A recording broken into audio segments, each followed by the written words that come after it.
ప్రేమ కలిగిన మా పరలోకపు తండ్రి, పరిశుద్ధమైన దేవ, నమ్మకమైన రాజా, మీకు ఎన్నో వందనాలు స్తోత్రాలు చెల్లించుకుంటున్నాం.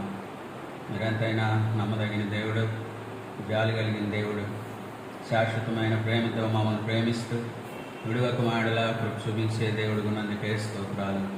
మా సృష్టికర్తవు, మా నిర్మాణకుడు, మా పోషకుడు, అనుదినము మా భారం భరించే దేవుడుగా మీరు మాకున్నందుకే స్తోత్రాలు. నిన్న నేడు నిరంతరము ఏకరీతిగా ఉన్న దేవా, ఎన్నడూ మారని మార్పు చెందని దేవా, వాగ్దానం ఇచ్చి మా జీవితాల్లో సంపూర్ణంగా నెరవేర్చే దేవుడిగా ఉన్నందుకే స్తోత్రాలు. ఆది అంతమైన దేవా, వర్తమాన భూత భవిష్యత్ కాలంలో సజీవుడైన దేవా, మీకు స్తోత్రాలు. ఇంతలో కనపడి అంతలో మాయమైపోయి ఆవిరి వంటి వారు, దుమ్ము ధూళితో సమానమైన మమ్మల్ని ప్రేమించి నీ రూపంలో, నీ స్వరూపంలో మమ్మల్ని సృష్టించుకొని, నీ పోలికలో మమ్మల్ని సృష్టించుకొని దేవా, ఆ రీతిగా నీ కొరకు మేము జీవించాలని మీరు తీర్మానం చేసుకున్నారు. అయితే దేవా, మీ అనాదికాల సంకల్పంలో దేవా, భూమి పునాదులు వేయబడక మునిపే దేవా, తప్పిపోయిన మమ్మల్ని, ఆజ్ఞాతిక్రమించి పాపం చేసిన మమ్మల్ని దేవా రక్షించుట కొరకు మీ ప్రియ కుమారుడు, మా రక్షకుడైన యేసుక్రీస్తు వారిని భూమి మీదకి పంపించి ఆయన శిలువలో కాచిన రక్తం ద్వారా మాకు అనుగ్రహించిన విడుదల విమోచన కొరకే స్తోత్రాలు. మా పాపములు క్షమించినందుకే స్తోత్రాలు. దేవా, ఆ యొక్క గొప్ప బలియాగమును మేము జ్ఞాపకం చేసుకుంటూ ఈ 2021వ సంవత్సరం దేవా, జూన్ నెల 27వ దినం ఉదయకాల సమయంలో దేవా, సార్వత్రిక సంఘం సకల పరిశుద్ధుల విశ్వాసులతో కలిసి గణవరంలో మీరు ఏర్పరచుకున్న దీపస్తంభం బరాక ప్రార్థనా మందిరంలో ఈ రీతిగా మిమ్మల్ని స్తుతించడానికి, మిమ్మల్ని ఆరాధించడానికి, మిమ్మల్ని మహిమపరచడానికి మీరు మాకు అనుగ్రహించిన ఈ నూతన దినాన్ని బట్టి స్తోత్రాలు. దేవా, ఈ సంవత్సర కాలంలో ఎంతోమంది భూమి మీద నుంచి వెళ్ళిపోయారు. దేవా, గొప్పవారు, గనులు అనేక మంది వెళ్ళిపోయారు. వారికంటే మేము గొప్పవారు కాదు, యోగ్యులం కాదు. అయినప్పటికీ నీ ఉచితమైన ప్రేమ, దయా, వాత్సల్యత దేవా మా మీద ఉంచి మమ్మల్ని సజీవుల గురించి ఇంకా మా ద్వారా మీ నామం మహింపరచబడాలని మీరు కోరినందుకే స్తోత్రాలు. దేవా, ఆ యొక్క విషయంలో మమ్మల్ని ఎంతవరకు కాపాడుతూ వచ్చినందుకు వందనాలు. దేవా, ఈ దినం దేవా, మా ప్రభు పునరుద్ధాన దినం ఆదివారంలో మిమ్మల్ని ఆరాధించడానికి, దేవా మిమ్మల్ని కనపరచడానికి మీరు మాకు ఇచ్చిన అవకాశానికే స్తోత్రాలు. దేవా, ఈ దినం ఆరాధన పరిచర్య అంతట్లో మీరే మాకు సహాయం చేయమని ప్రార్థిస్తున్నాం. పాడే పాటలను దీవించండి. ఆరాధన వర్తమానంలోనూ బలవర్తమానంలోనూ దేవా మీరే మాకు సహాయం చేయండి. మీరే మాతో మాట్లాడండి.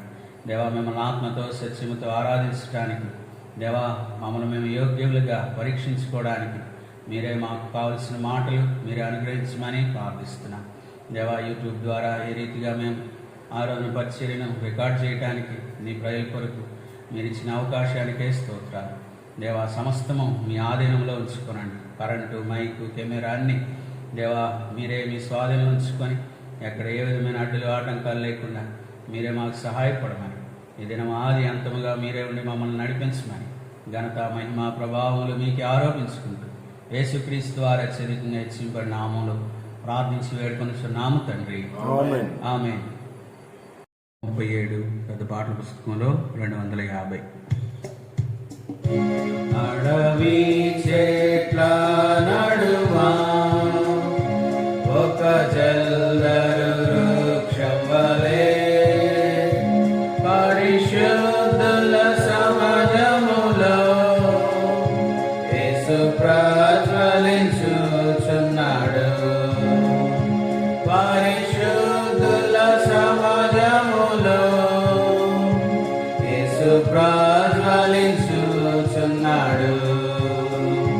కీర్తింతుల్ నా ప్రభుని జీవకాలమెల్లా, ప్రభు యేసుని కృతజ్ఞతతో స్తుతించెదను, కృతజ్ఞతతో స్తుతించెదను.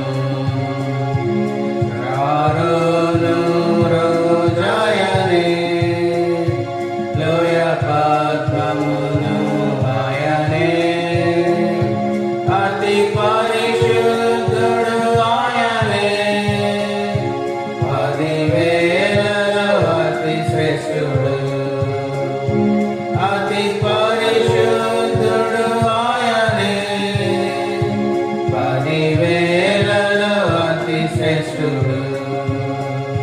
కీర్తింతుల్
స్తుతించేదను, కృతజ్ఞతతో స్తుతించేదను.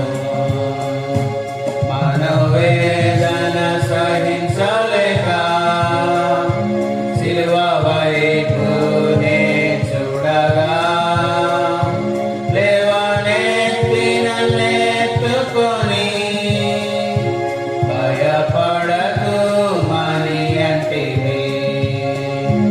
లేవనెత్తి నన్నెత్తుకొని భయపడకు మని అంటివి.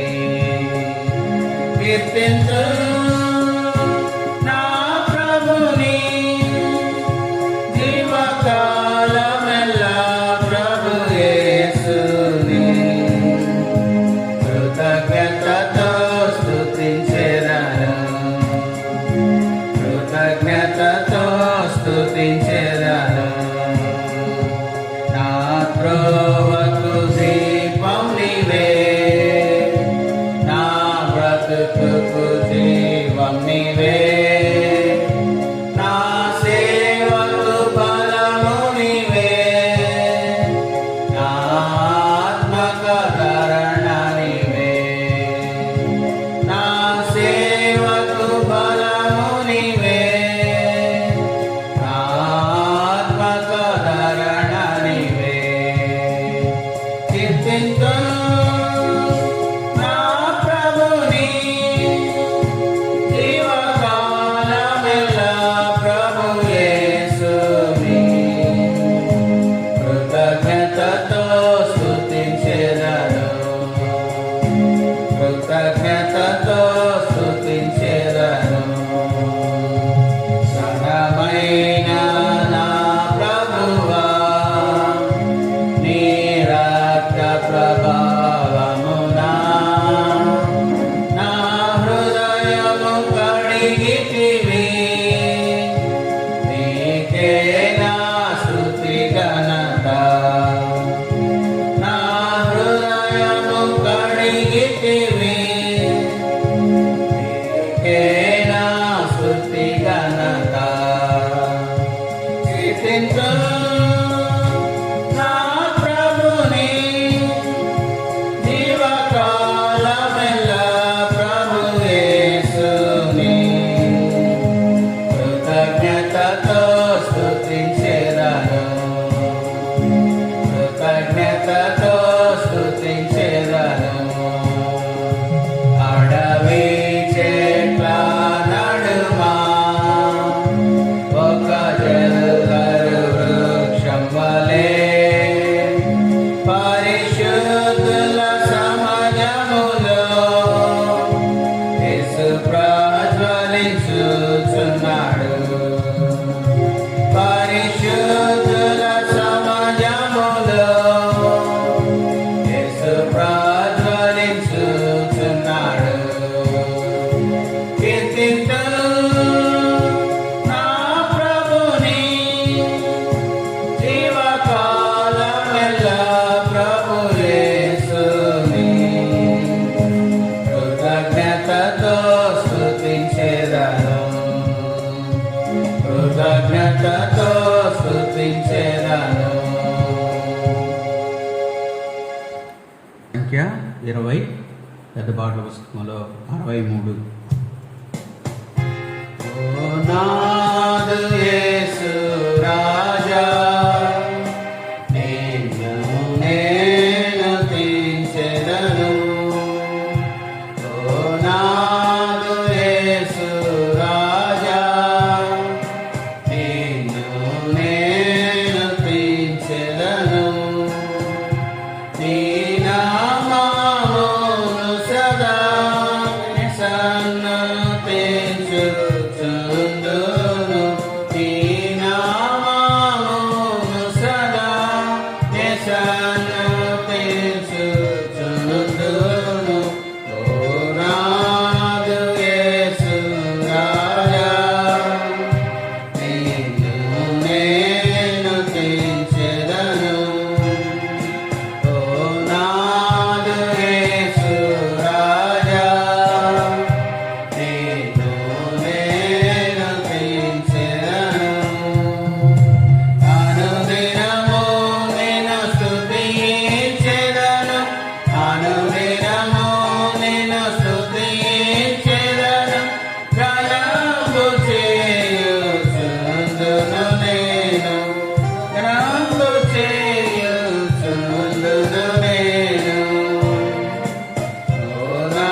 182. సియోను పాటలు సంతోషముగా పాడుచు సియోను వెళ్ళుదము. సియోను పాటలు సంతోషముగా పాడుచు సియోను. ఈ పునరుత్థాన పండుగ దినం రోజున మనం ఆరాధన చేయడానికి ముందు దేవుని వాక్యం నుండి లూకా సువార్త 1వ అధ్యాయం 68-69 వచనాలు చదువుతాను. ప్రభు అయిన ఇశ్రాయేలు దేవుడు స్తుతింపబడుగాక. ఆయన తన ప్రజలకు దర్శనమిచ్చి వారికి విమోచన కలుగజేశాడు. తన సేవకుడైన దావీదు వంశమునందు మన కొరకు రక్షణ శృంగమును అనగా మన శత్రువుల నుండి మనలను దేశించి వారందరి చేతి నుండి తప్పించి రక్షణ కలుగజేసెను. మరొక వాక్యం చదువుదాం. లూకా సువార్త 2వ అధ్యాయం 10వ వచనం 11వ వచనం చదువుతారు.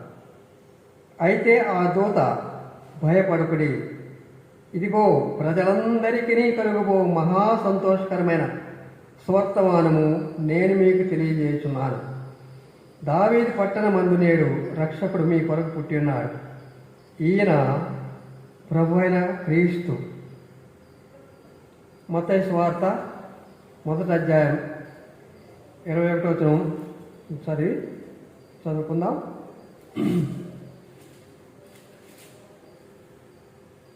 ఆమె యొక్క కుమారుని కన్ను తన ప్రజలను వారి పాపం నుండి ఆయనే రక్షించును గనుక ఆయనకు యేసు అని పేరు పెట్టుదురా అనెను. ప్రేమగల మా తండ్రి, కృపా సత్య సంపూర్ణమైన దేవా, నీ ప్రేమంతరికై కృపకై చూస్తాను నానా. ఈ దినము నా ప్రభా పునరుత్థాన పండుగ దినము నా ప్రభా తండ్రి, నీ సన్నిధిలో విధంగా చేరి నిన్ను ఆరాధించుటకు మాకు ఇచ్చిన ఈ తరుణాన్ని బట్టి నీ కృపను బట్టి తండ్రి. నీ చిత్తమైతే నా ప్రభా ఈ కరోనా ఆయన త్వరగా నా తండ్రి తగ్గుట్లో కృప చూపించండి.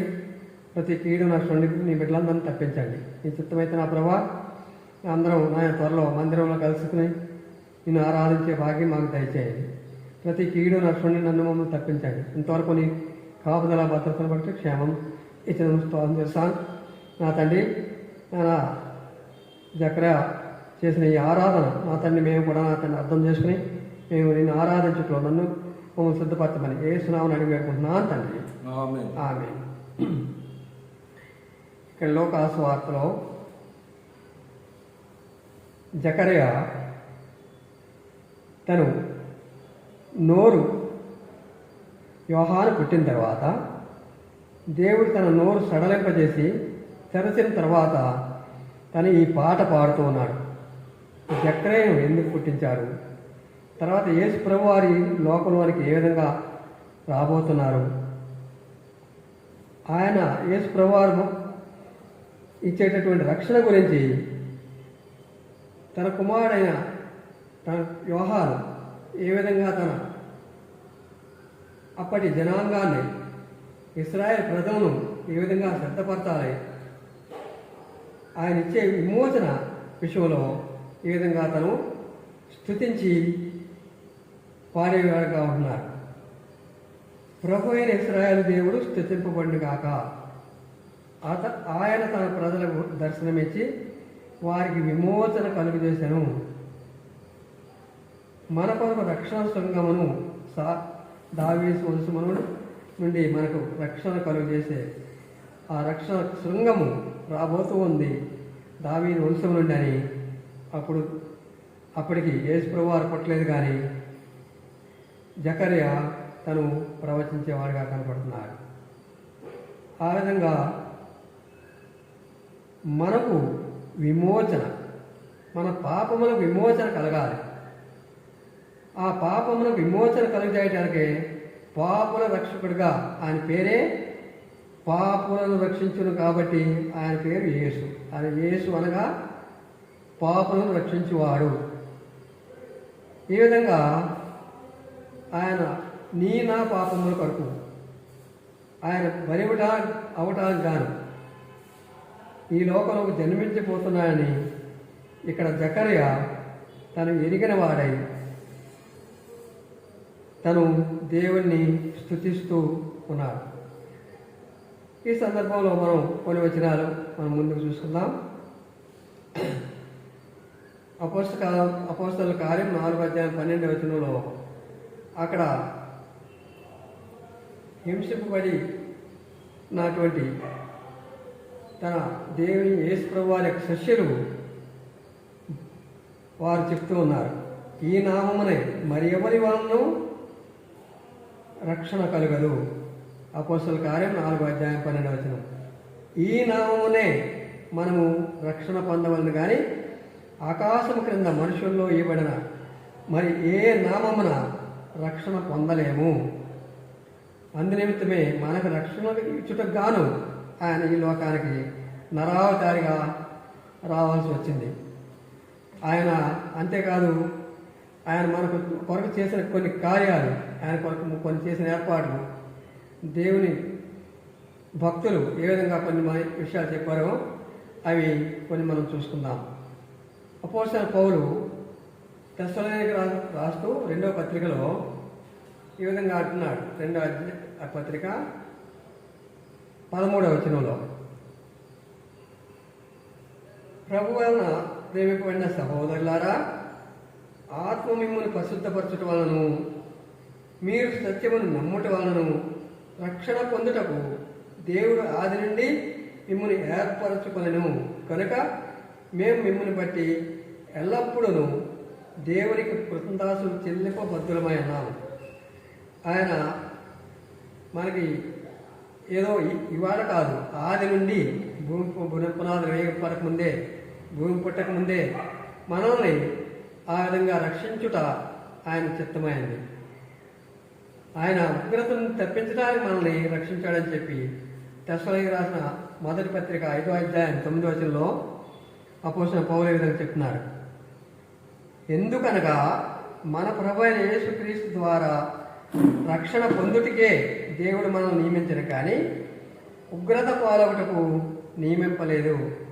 మనం ఉగ్రత పాలు కాకూడదు అని చెప్పి ఆయన భూమి మీదకి ఆయన నరావతారిగా రావాల్సి వచ్చింది. ఆ విధంగా ఆయన ఇచ్చే రక్షణ ఎందు నిమిత్తం అంటే మనం ఉగ్రత పాలు కాకుండా ఆయన సన్నిధిలో మనం ఉండాలి అని అక్కడ ఆయన తెలియజేస్తుంటున్నారు. ద్వితీయోపదేశకాండం 20:4 మనం చూసుకుంటే అక్కడ మనం పోరాటము సైతానుతో, ద్వితీయోపదేశకాండం 20:4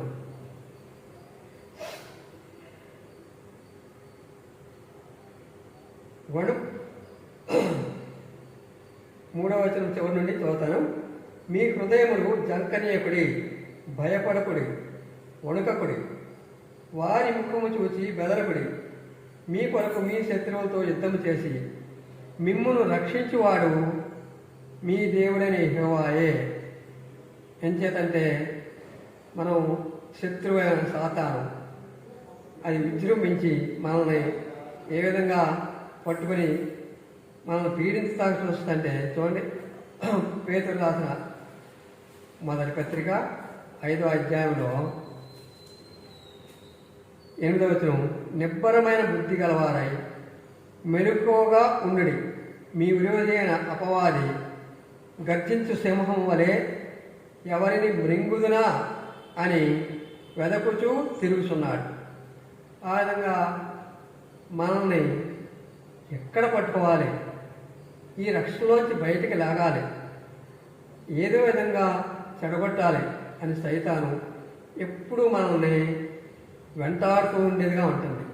అయితే మనం ఆయన సన్నిధిలో ఉంటే, ఆయనలో ప్రార్థనలో గడుపుతూ ఉంటే, ఆయనతో ఉంటే ఆయన ఆ విధంగా మనల్ని రక్షించేవాడిగా ఉంటారు. అంచేత మీ శత్రువు అయితే ఉన్న విషయంలో మీరు భయపడవద్దు అని అక్కడ తెలియజేస్తున్నారు. ఇక్కడ ద్వితీయోపదేశకాండం 4వ అధ్యాయం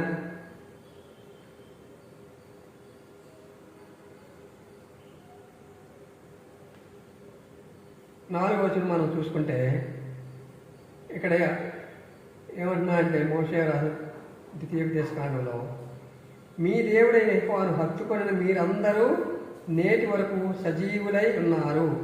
అంటే ఆయన కాపుదల, ఆయన రక్షణ, భద్రత ఉంటే మనం సజీవులుగా ఉంటాం. ఆ విధంగా 8వ వచనం కూడా చదువుతాను. 3వ అధ్యాయం 8వ వచనం, ద్వితీయోపదేశకాండం 3వ అధ్యాయం 8వ వచనం. ఆ కాలమున అర్నోన్ ఏరు మొదలుకొని హెర్మోను కొండ వరకు యొర్దాను అవతల దేశమును అమోరీయ ఇద్దరు రాజుల యొద్ద నుండి పట్టుకొంటిమి. అక్కడ మనం రాజ్యము, ఈ రాజ్యం లోక రాజ్యం మంది కాదు, ఆయన ఇచ్చే రాజ్యం కొరకు మనం ఎదురు చూడవలసిగా వారిగా ఉంటున్నాం. ద్వితీయోపదేశకాండం 3వ అధ్యాయం 22వ వచనం కూడా మనం చదివితే మీ దేవుడైన యెహోవా మీ పక్షముగా యుద్ధం చేయవాడు కనుక వారికి భయపడవద్దని ఆజ్ఞాపించి తిని. ఆ విధంగా మనం భయపడవద్దని మన విషయంలో మనం అనుభవించిన శిక్షను ఆయనే మన కొరకు భరించి ఆయన మనల్ని రక్షించిన దేవుడిగా ఉంటున్నాడు. ఆ విధంగా నిర్గమకాండంలో 14వ అధ్యాయంలో ఇశ్రాయేలు బయటకు వచ్చే సమయంలో అక్కడ వారు ఎంతో భయపడుతూ ఉన్నారు. వచ్చారు బయటికి, అయితే ఎదురుగా ఎర్ర సముద్రం, వెనక ఇక్కడ ఫరో యొక్క సైన్యం వెంటాడుతూ ఉంది. ఏ విధంగా వీళ్ళని నాశనం చేసేద్దామా వీళ్ళని అని చెప్పి ఎంతో భయంకరమైన పరిస్థితి. ముందు ఎర్ర సముద్రం, వెనక ఫరో యొక్క సైన్యం. అటువంటి పరిస్థితిలో భయపడిపోయినప్పుడు అక్కడ మోషే వారిని ధైర్యపరుస్తున్నాడు. 14వ అధ్యాయం నిర్గమకాండం 14వ అధ్యాయం 13వ వచనంలో అందుకు మోషే భయపడబడి యెహోవా మీకు నేడు కలుగజేయు రక్షణను మీరు ఊరక నిలుచుండి చూడండి. మీరు నేడు చూసిన ఐగుప్తీయులను ఇక మీదట మరి అన్నడును చూడరు. యెహోవా మీ పక్షమున యుద్ధము చేయరు, మీరు ఊరకయే ఉండవాలని ప్రజలతో చెప్పాను. అక్కడ మనం యుద్ధం చేస్తే శత్రువు మనల్ని ఈజీగా ఏమాత్రం కష్టపడకుండా ఆ శత్రువు మనల్ని కొట్టగలిగే అంటాడు.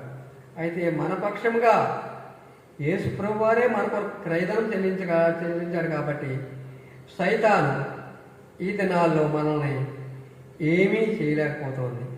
ఏ విధంగా ఎర్ర సముద్రం చేర్చబడిందో బయటకి ఇశ్రాయేలు అందరూ బయటికి రావడానికి, ఆ విధంగా యేసు ప్రభు వారు నీ కొరకు నా కొరకు చీల్చబడ్డాడు, దున్నబడ్డాడు. ఆయన మన శిక్ష ఆయన భరించాడు.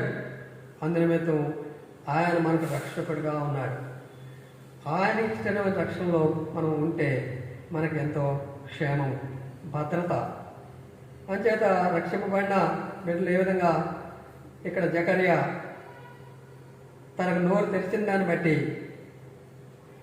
ఆ జకర్యాలో వృద్ధాపలో తను చేసిన గొప్ప కార్యాలను బట్టి తను ఇక్కడ తను ఆరాధిస్తూ ఉన్నాడు.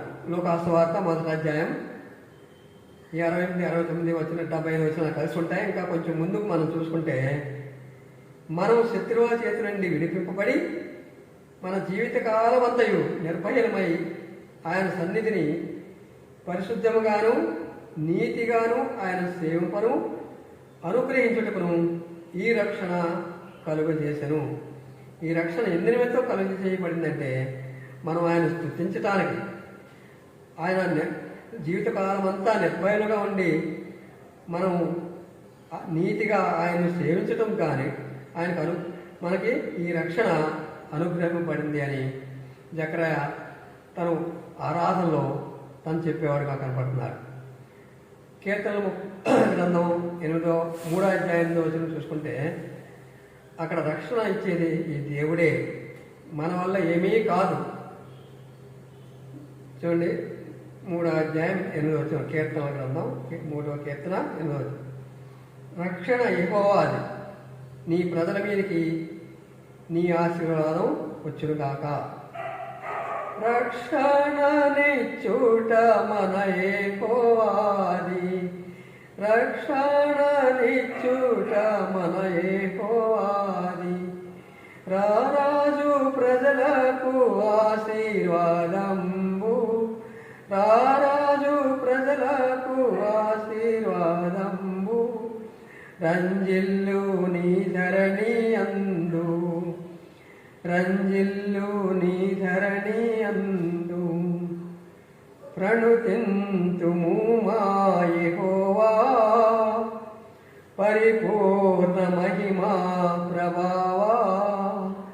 ప్రబలెన్ని రక్షణ మా విభవా, ప్రబలెన్ని రక్షణ మా విభవా. ఆ విధంగా రక్షణ ఇచ్చుట మన యెహోవాది. ఆయనే మనకు రక్షణ, ఆయన ఇచ్చేదేవి మనకు విమోచన. ఆయన మనం విమోచించేవాడు ఆయనే, రక్షించేవాడు ఆయనే. రక్షించడానికే ఆయన లోకంలోకి వచ్చాడు. ఆయన పేరే పాపుల రక్షకుడు. ఆ విధంగా మనల్ని రక్షించిన మనం ఊరికే ఉండగలమా? ఆయన్ని స్తుతించాలి. చూడండి, పేతురు రాసిన మొదటి పత్రిక 1వ అధ్యాయం కొన్ని వచనాలు చదువుతాను. 1వ అధ్యాయం 8వ వచనం నుండి 11వ వచనం వరకు నేను చదువుతాను. మీరు ఆయనను చూడకపోయినను ఆయనను ప్రేమించుతున్నారు గనుక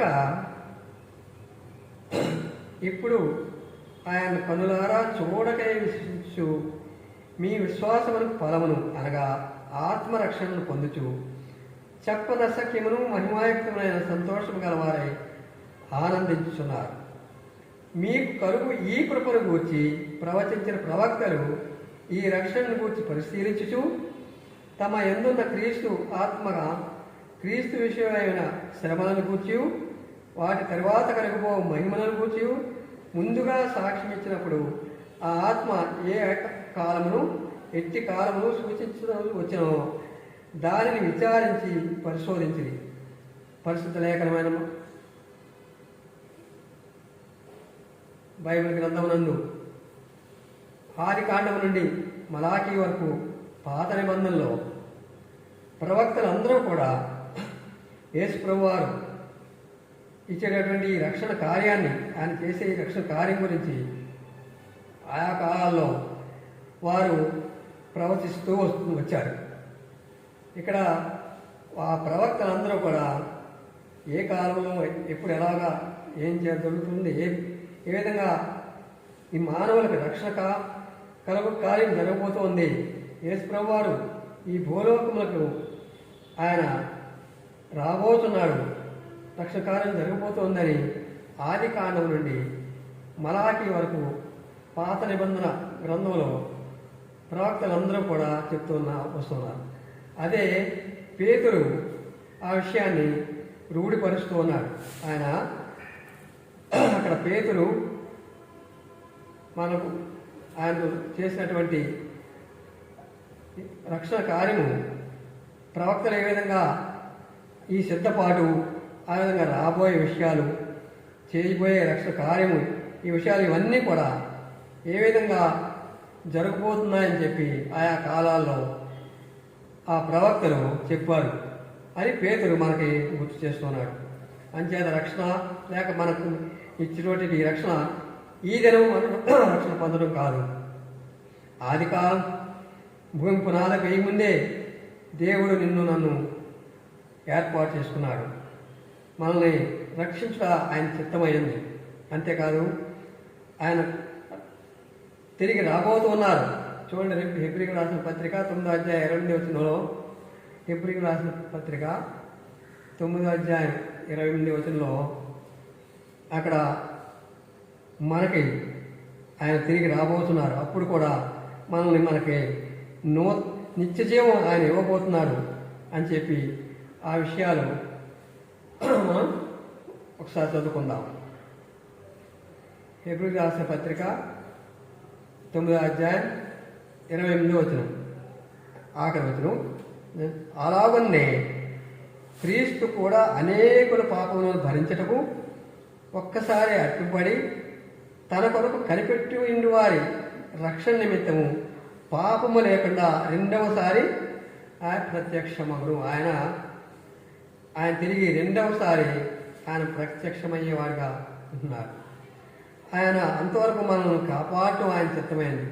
ఆయన మనం రక్షించడం ఆయన కేవలం ఆయన ఉచితమైన కృప ఉన్నది.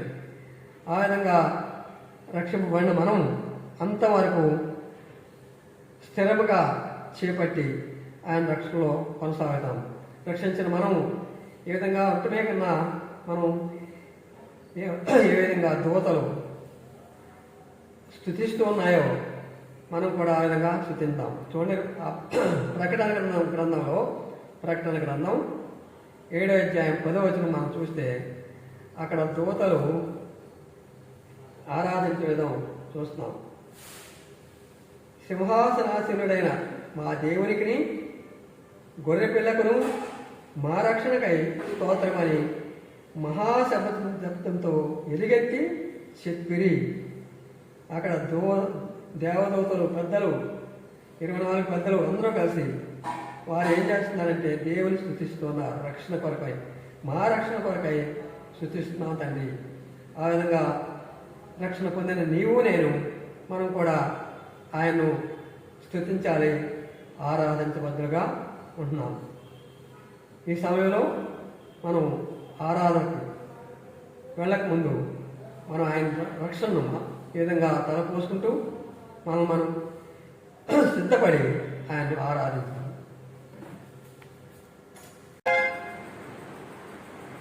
393 పెద్ద పాటల పుస్తకంలో 482. సియోను పాటలు సంతోషముగా పాడుచు సియోను వెళ్ళుదము.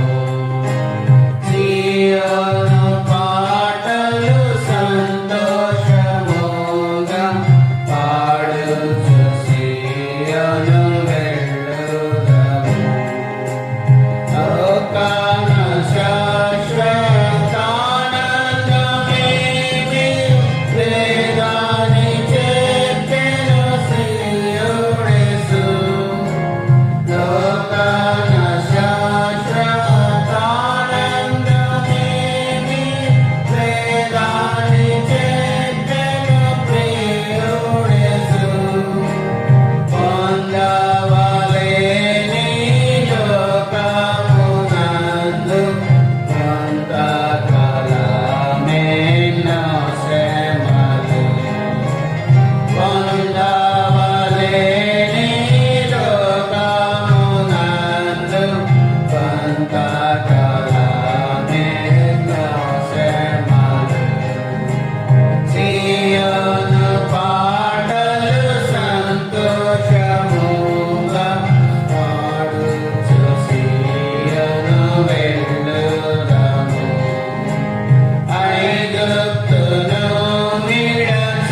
కొరింథీ 2వ అధ్యాయం 9వ వచనం. 1 కొరింథీ 2:9. ఇందును గూర్చి దేవుడు తన్ను ప్రేమించి వారి కొరకు ఏవి సిద్ధపరిచినో అవి కంటికి కనబడలేదు, చెవికి వినబడలేదు, మనుష్య హృదయమునకు గోచరము కాలేదు అని వ్రాయబడి ఉన్నది. 2021 సంవత్సరం మోటో కార్డులో సార్వత్రిక సంఘానికి ఇవ్వబడిన వాగ్దానముల్లో 3వ వాగ్దానం. ఈ వాగ్దానాన్ని మనం గత 2 వారాలుగా ధ్యానం చేస్తూ వస్తున్నాం. ఈ దినము కూడా మరొకసారి దేవుడు తన్ను ప్రేమించి వారి కొరకు, అంటే దేవుని ప్రేమించి వారికి దేవుడు సిద్ధపరిచినవి కంటికి కనపడకుండా, చెవికి వినపడకుండా, హృదయానికి గోచరం కాకుండా ఉన్నాయి. కాబట్టి అలాంటి దీవెనలు, ఆశీర్వాదములు మనం పొందటం కొరకు ప్రాథమికంగా మనం దేవుణ్ణి ప్రేమించేవారిగా మనం ఉండాలి. కాబట్టి దేవుని ప్రేమించే వారిలో ఉండే లక్షణం, మరొక లక్షణం ఈ ఉదయకాలం మనం ధ్యానం చేయబోతున్నాం. దేవుడు తన్ను ప్రేమించేవారు ఎలాంటి వారుగా ఉంటారో విలాపవాక్యములు 3వ అధ్యాయము 40-41 వచనం చదువుకుందాం. విలాపవాక్యములు 3వ అధ్యాయము 40వ వచనం 41వ వచనం. మన మార్గములను పరిశోధించి తెలుసుకొని మనము యెహోవా తట్టు తిరుగుదుము. ఆకాశమందున్న దేవుని తట్టు మన హృదయమును, మన చేతులను ఎత్తికొందుము. ఈ మాటలో రాయబడిన ఈ మాట, ఎవరైతే దేవుని ప్రేమిస్తారో వారు ఎలాగా జీవిస్తారంటే, వారు తమ మార్గములు పరిశోధించి తెలుసుకొని యెహోవా తట్టు తిరుగుతారు. యెహోవా తట్టు లేదా యెహోవా వైపే ఉంటారు. 41వ వచనంలో కూడా ఆకాశమందున్న దేవుని తట్టు మన హృదయమును, మన చేతులను ఎత్తికొందుము.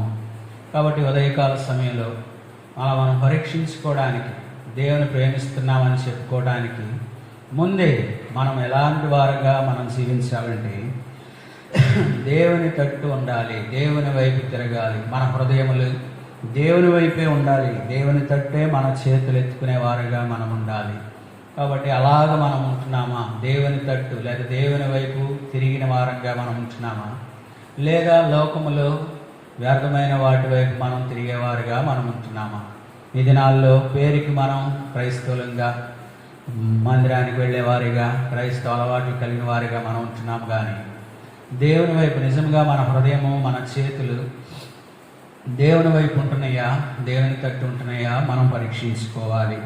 అందుకనే అపోస్తల కార్యములో పౌలు సువార్త ప్రకటిస్తూ వెళుతూ ఉన్న సందర్భంలో లుస్త్రా అనే పట్టణానికి వచ్చినప్పుడు అక్కడున్న ప్రజల గురించి, ఆ ప్రజలు ఏం చేశారంటే పౌలుకే బలర్పించడానికి ప్రయత్నించినప్పుడు పౌలు ఆ లుస్త్రలో ఉన్న ఆ ప్రజలతో పలికిన ఒక మాట మనం ఇప్పుడు చదువుకుందాం.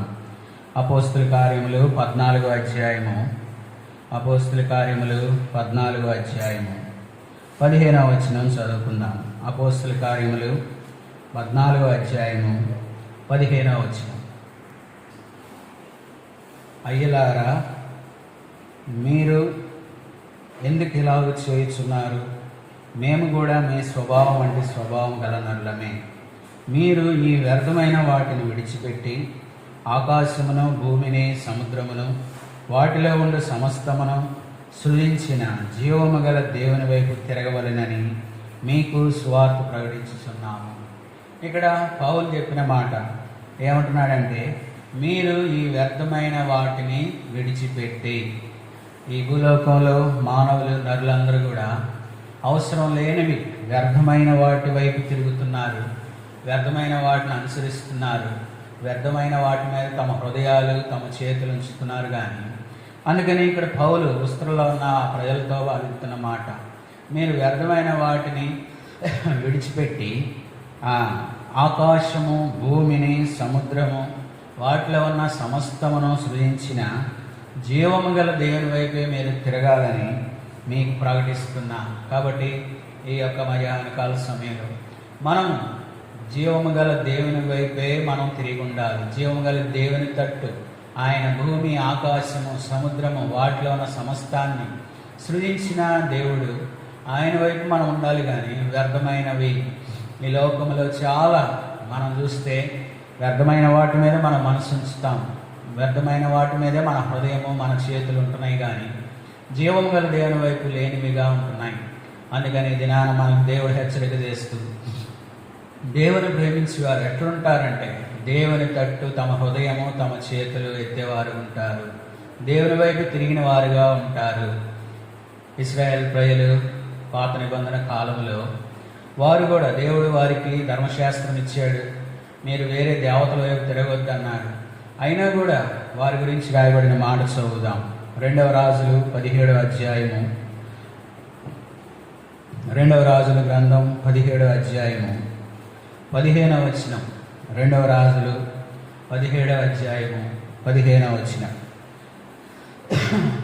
ఈ యొక్క 15వ వచనంలో ఇశ్రాయేలు ప్రజల గురించి రాయబడిన మాట. వారు ఆయన కట్టడలను, తమ పితరులతో ఆయన చేసిన నిబంధనను, ఆయన తమకు నిర్ణయించిన ధర్మశాస్త్రమును విసర్జించి వ్యర్థమైన దానిని అనుసరించుచు వ్యర్థులై వారి వాడుకల చొప్పున మీరు చేయకూడదని యెహోవా తమకు సెలవిచ్చిన తమ చుట్టూనున్న జనుల మర్యాదలను అనుసరించి వారి వంటి వారైరి.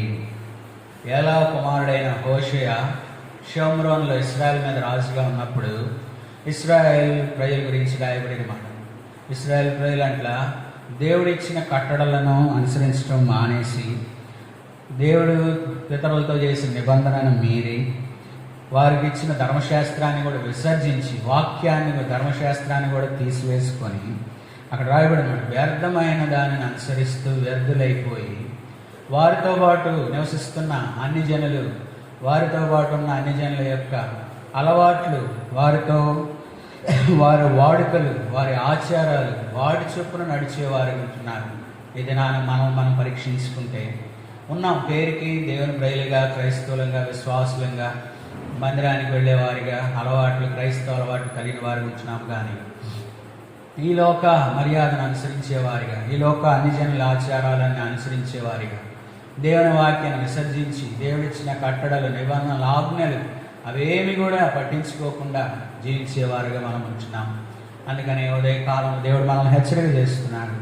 మీరు దేవుని ప్రేమిస్తే మీకు కంటికి కనపడని, చెవికి వినపడని, హృదయానికి గోచరం కానీ అలాంటి దీవెనలు, ఆశీర్వాదాలు నేను ఇస్తానని పలుకుతూ, అయితే తను ప్రేమించేవారు ఎట్లా ఉండాలంటే తన వైపు ఉండాలి. మనం ఎవరి వైపు ఉంటున్నాం? లోకంలో డబ్బు వైపు ఉంటున్నామా? ధనం వైపు, ఆస్తిపాస్తుల వైపు, కార్లు, బంగళాలు, ఈ లోకంలో పేరు ప్రఖ్యాతులు, ఈ ఒక స్థితి, వీటి వైపు ఉంటున్నాం. కానీ హృదయంలో దేవుని వైపు, మన హృదయం దేవుని తట్టు ఉంటుందా, దేవుని వైపే ఉంటుందా లేదా పరీక్షించుకోవాలి. ఈ దినాల్లో అవే మనకు ఎక్కువ అయిపోతున్నాయి. ధనము, కార్లు, బంగళాలు, ఆస్తిపాస్తులు, పేర్లు, వీటన్నిటిని బట్టి అవసరమైతే వ్యర్థమైన త్రాగుడి మీద మనస్సు ఉంటుంది, లేకపోతే పేరు సంపాదించుకోవాలని మనస్సు, హృదయం అంతా వ్యర్థమైనవే ఉంటున్నాయి. అందుకనే బైబిల్ గ్రంథములు వ్యర్థమైనవి చాలా ఉన్నాయి. మనం ఆధారపడి మనం అనుసరిస్తున్న దేవుని వైపు ఉండకుండా లోకములో వ్యర్థమైనవి ఏమేంటి అంటే మనం ఒక 6 మాటలు చదువుకుందాం. కీర్తన 60వ కీర్తన 11వ వచనంలో, 60వ కీర్తన 11వ వచనంలో, మనుషుల సహాయము వ్యర్థము, శత్రువులను జయించుటకు మాకు సహాయము దయచేయి. ఈ దినాల్లో మనం మనుషుల సహాయాన్ని కోరుకునేవారు ఉంటాం. అందుకని ఇక్కడ కీర్తనకారుడు అంటున్నాడు, మనుషుల సహాయము వ్యర్థమే. చాలాసార్లు మనం మనుషుల్ని వారు మనకు సహాయం చేయాలనుకుంటాం, దేవుని విడిచిపెడతాం. దేవుని సహాయం అవసరం లేదు, కానీ మనుషుల సహాయం కోరినప్పుడు బైబిల్లో రాయబడింది మనుషుల సహాయము వ్యర్థము. కాబట్టి వ్యర్థమైన వాటి మీద మన మనస్సు, హృదయం ఉంచకూడదు. రెండవది 94వ కీర్తన 11వ వచనం. 94వ కీర్తన 11వ వచనం. నరుల ఆలోచనలు వ్యర్థములని యెహోవాకు తెలిసి ఉన్నది. రెండవది నరుల ఆలోచనలు. ఈ దినాల్లో మనం ఏదైనా కార్యం చేయాలంటే, ఏదైనా పని తలపెట్టుకోవాలంటే మనుషుల దగ్గరికి వెళ్ళి వారి ఆలోచనలు అడుగుతూ ఉంటాం. అందుకనే దేవుడికి తెలుసు ఏంటంటే నరుల ఆలోచనలు వ్యర్థం. మొదటిది మనుషుల సహాయం వ్యర్థం, రెండవది నరుల ఆలోచనలు వ్యర్థం. మూడోది చూడండి, సామెతల గ్రంథం 31వ అధ్యాయం 30వ వచనం. సామెతల గ్రంథం 31వ అధ్యాయము 30వ వచనం. అందం మోసకరం, సౌందర్యము వ్యర్థము. ఈ దినాల్లో మనం వ్యర్థమైన వాటి మీద మనసు ఉంచుతున్నాం. అలాంటిదే మూడవది ఏంటంటే అందము లేకపోతే సౌందర్యము. అందుకని సొలొమోను చెప్తున్న మాట, అందం మోసకరం, సౌందర్యం వ్యర్థం. ఈ దినాల్లో మన మనసు ముఖ్యంగా చాలామంది అందం మీదే, సౌందర్యం, అందంగా కనపడాలని, సౌందర్యం అనేకులను ఆకర్షించాలని, అనేకుల చూపు, అనేకుల మనసు వారి వైపు తిప్పుకోవాలని వారు అందానికి ప్రాముఖ్యతనిచ్చేవారుగా, సౌందర్యానికి ప్రాముఖ్యతనిచ్చేవారు ఉంటారు. దేవుని వైపు ఉండరు కానీ లోకములో వారి అందము, వారి చందము దాని మీదే వారి మనసు ఉంచేవారు ఉంటారు. కాబట్టి మనుషుల సహాయం వ్యర్థం, నరుల ఆలోచనలు వ్యర్థం. అందం లేదా సౌందర్యం, అందం మోసకరం, సౌందర్యం కూడా వ్యర్థమే. అంతేకాదు ప్రసంగి సొలొమోను 1వ అధ్యాయంలో ఇవన్నీ చూస్తే అంత వ్యర్థమే అని చెప్తాడు. చదువుదాం. ప్రసంగి గ్రంథం 1వ అధ్యాయము 2వ వచనం. ప్రసంగి 1వ అధ్యాయము 2వ వచనం. వ్యర్థము వ్యర్థమని ప్రసంగి చెప్తున్నాడు. వ్యర్థము వ్యర్థము, సమస్తము వ్యర్థమే. ఈ భూమి మీద మనం సంపాదిస్తున్న మన మనసు, మన హృదయం దేని మీద ఉంటుందో అవి ప్రతివి కూడా వ్యర్థమని సొలొమోను అంటున్నాడు. కాబట్టి మనం ప్రయాసపడుతున్నాం ధనము కొరకు, పేరు ప్రఖ్యాతుల కొరకు, లేదా సుఖం కొరకు, తినటానికి, త్రాగడానికి, పేరు సంపాదించుకోవడానికి, ఆస్తిపాస్తులు సంపాదించుకోవడానికి, ఈ భూమి మీద ఉన్న వాటన్నిటి కొరకు మనం మనసు లగ్నం చేసి, మనసు పెట్టి, హృదయం పెట్టి మన పనులు అలాగే కొనసాగిస్తున్నాం. అయితే అన్నీ వ్యర్థమే. అయితే మన హృదయం దేవుని వైపు ఉంటే దేవుడు తనను ప్రేమిస్తున్న వారికి ఆయన సిద్ధపరిచేవన్నీ మనం సంపాదించుకోగలుగుతున్నాం. అంతేకాదు 5వదిగా ఇర్మియా గ్రంథం 10వ అధ్యాయము 3వ వచనంలో, ఇర్మియా గ్రంథం 10వ అధ్యాయము 3వ వచనం, ఇర్మియా గ్రంథం 10వ అధ్యాయం 3వ వచనం.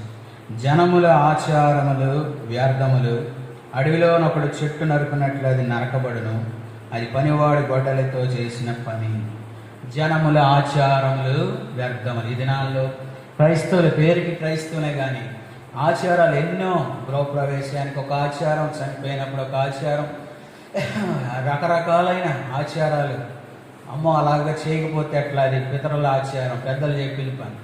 అలాగా ఆచారాలన్నీ కూడా వ్యర్థమే.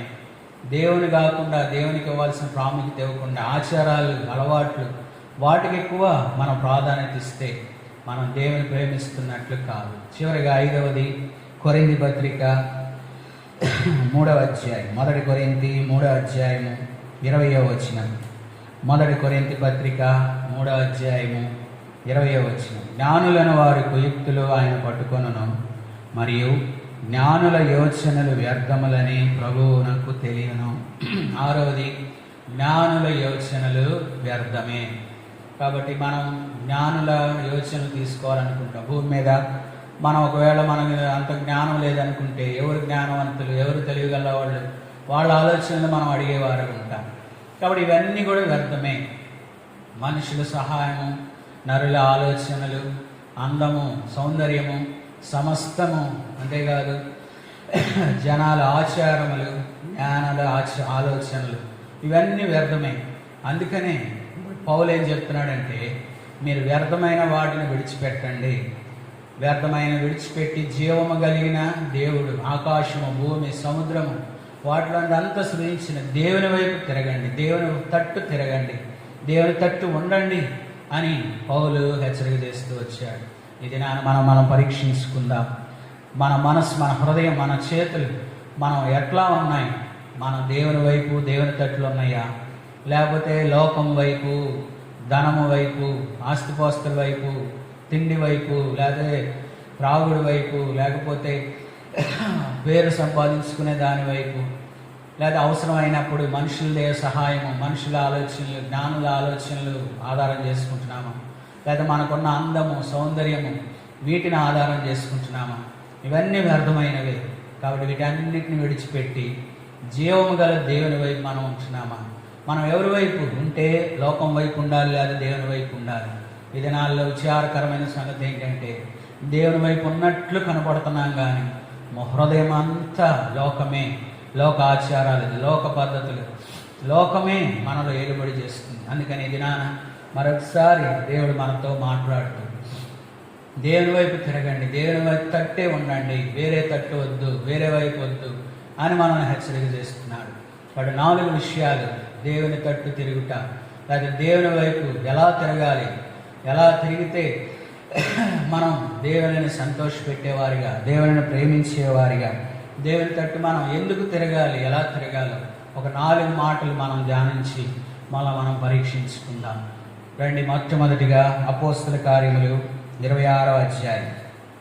అపోస్తుల కార్యములు 26వ అధ్యాయం 20వ వచనం చదువుకుందాం. అపోస్తుల కార్యములు 26వ అధ్యాయము 20వ వచనం.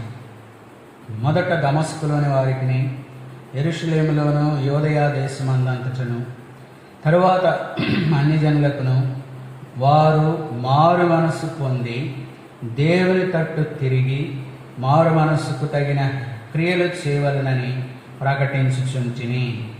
కాబట్టి మొదటిగా దేవుని తట్టు తిరుగుట లేదా దేవుని వైపు ఉండుట అంటే అర్థం ఏంటంటే మారు మనస్సు పొందాలి. పేరుకి క్రైస్తవ కుటుంబంలో పుట్టి క్రైస్తవ అలవాట్లు కలిగి ఉండి తల్లిదండ్రులు ఒకవేళ విశ్వాసులు అయి ఉండొచ్చు, లేకపోతే భర్త విశ్వాసి లేక భార్య విశ్వాసి అయి ఉండొచ్చు. మరి నీ సంగతి ఏంటి? నువ్వు మారు మనసు పొందావా? దేవుని తట్టు తిరగటం అంటే, దేవుని వైపు ఉండటం అంటే మొట్టమొదటిగా మారు మనసు పొంది ఉండాలి, పాప క్షమాపణ పొంది ఉండాలి, రక్షింపబడి ఉండాలి, బాప్తీసం తీసుకొని ఉండాలి.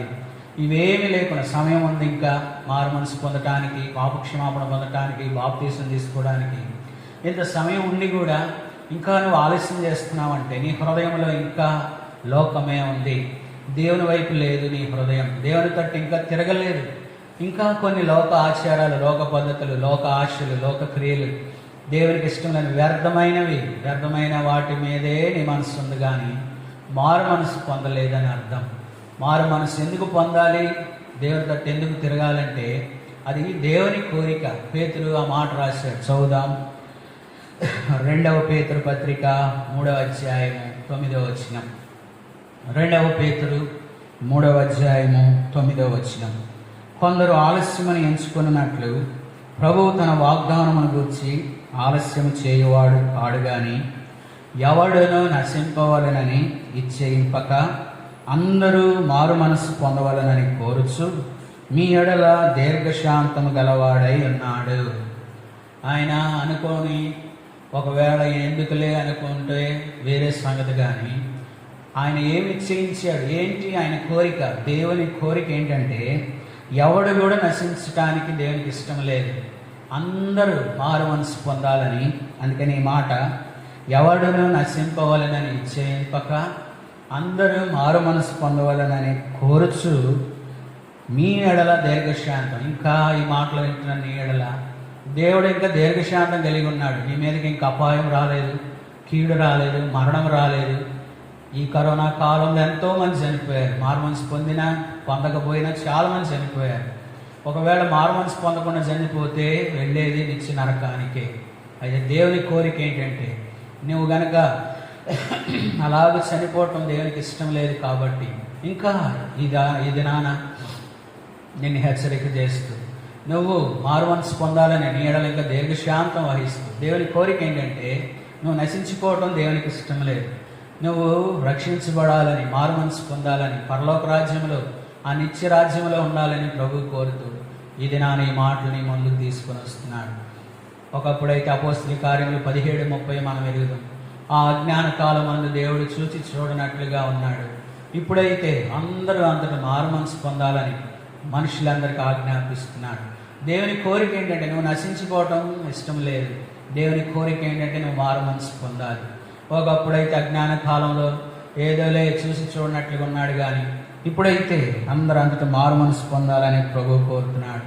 ఒకవేళ నువ్వు ఈ మాటలు వింటూ కూడా ఇంకా నిర్లక్ష్యం చేస్తే, అలక్ష్యం చేస్తే, ఇప్పుడు కాదులే అనుకుంటే రేపేమి సంభవిస్తుందో తెలియదు. ఇంతలో కనపడి అంతలో మాయమైపోతాం. ఎప్పుడేం జరుగుతుందో, ఎప్పుడేమి మన మరణం ఎప్పుడో తెలియదు, ఎప్పుడు ఎలాంటి పరిస్థితులకి మనం వస్తామో తెలియదు. అందుకని లోకాసు సువార్తలో మారు మనసు పొందకపోతే, మారు మనసు తీర్మానం చేసుకోకపోతే యేసు ప్రభు సెలవిచ్చిన ఒక మాట చదువుదాం. లోకాసు సువార్త 13వ అధ్యాయము 3వ వచనం. లూకాసు వార్త 13వ అధ్యాయము 3వ వచనం. మీరు మారు మనస్సు పొందని ఎడల మీరందరూ అలాగే నశింతురు. ఒకే ఒక మాట, మీరు మారు మనస్సు పొందని ఎడల మీరును అలాగే నశింతురు. నిజమే, మనకు అవకాశం ఇచ్చి మారు మనసు పొందటానికి అవకాశం ఇచ్చి దేవుడు మనతో మాట్లాడుతూ సమయం ఇచ్చి ఇంకా నువ్వు అన్నీ తెలిసి కూడా దేవుని వైపు తిరగకుండా, దేవుని తట్టు ఉండకుండా ఇంకా లోకం వైపే, లోకపు ఆశల వైపే, లోకము తట్టు తిరుగుతూ ఉంటే, లోకంలోనే తిరుగుతూ ఉంటే నువ్వు మారు మనసు పొందకపోతే నశించిపోతావు. నశించి నరకానికే నువ్వు పాత్రురాలు ఉన్నావు, కానీ నువ్వు రక్షించబడట్లేదని అర్థం. కాబట్టి బైబిల్లో దేవుని మాట విని, దేవుడు ఇచ్చిన మాటలు విని మారు మనసు పొందిన వారు ఎవరంటే నినివే పట్టణస్థులు. నినివే పట్టణంలో ఉన్న ప్రజలు వారి యొక్క పాపము, వారి యొక్క దుష్టత్వము, వారు దేవుని వైపు లేకుండా లోకం వైపు ఉన్న పరిస్థితిని బట్టి యోనాని దేవుడు పంపించాడు. నువ్వు వెళ్ళి నినివే పట్టణంలో సువార్త ప్రకటించి, ఇదిగో మీ మీదకి తీర్పు రాబోతుంది, దేవుని కోపం మీ మీద ఉంది, కాబట్టి మారు మనసు పొందంగానే సువార్త ప్రకటించినప్పుడు వారందరూ కూడా వారి గురించి రాయబడిన మాట ఇదే. లూకాసు వార్త 11వ అధ్యాయము 32వ వచనంలో, లూకాసు వార్త 11వ అధ్యాయము 32వ వచనం. నినివే మనుష్యులు విమర్శ కాలమున ఈ తరము వారితో కూడా నిలువబడి వారి మీద నేరస్థాపన చేయుదురు. వారు యోనా ప్రకటన విని మారు మనసు పొందిరి. ఈ దినాన ఈ తరం వారి మీద ఒకనొక దినాన నినివే పట్టణస్థులంట నేరస్థాపన చేస్తారు. ఒకవేళ నువ్వు కనుక మారు మనసు పొందకపోతే ఈ దినమున ఒక దినామ వస్తుంది. ఆ దినాన నినివే పట్టణస్థులందరూ మారు మనసు పొందిన వారందరూ నీ మీద నేరస్థాపన చేస్తారు. యోనా వచ్చి మాకు ప్రకటన చేసినప్పుడు మేము మారు మనసు పొందాము, అయితే ఈ దినాన నువ్వు ఒక దినాన మాటలు విన్నావు, దేని వాక్యం విన్నావు, అయినా నువ్వు మారు మనసు పొందలేదని నీ మీద నేరస్థాపన చేస్తారు. అలాంటి పరిస్థితి వద్దు. కాబట్టి దేవుని వైపు తిరుగుట, అది నాన్న ఆ రీతిగా నినివే పట్టణస్థులు యోనా మాట విని, యోనా ప్రకటన విని, రాజు మొదలుకొని పేదవాడి వరకు సమస్తం అందరూ కూడా వారు పశ్చాత్తాపరులే. చదువుదాం ఆ మాట. యోనా గ్రంథం 3వ అధ్యాయము 9-10 వచనాలు. యోనా గ్రంథం 3వ అధ్యాయము 9-10 వచనాలు. మనుషులందరూ తమ దుర్మార్గములను విడిచి తాము చేయి బలాత్కారము మానివేయవలెను.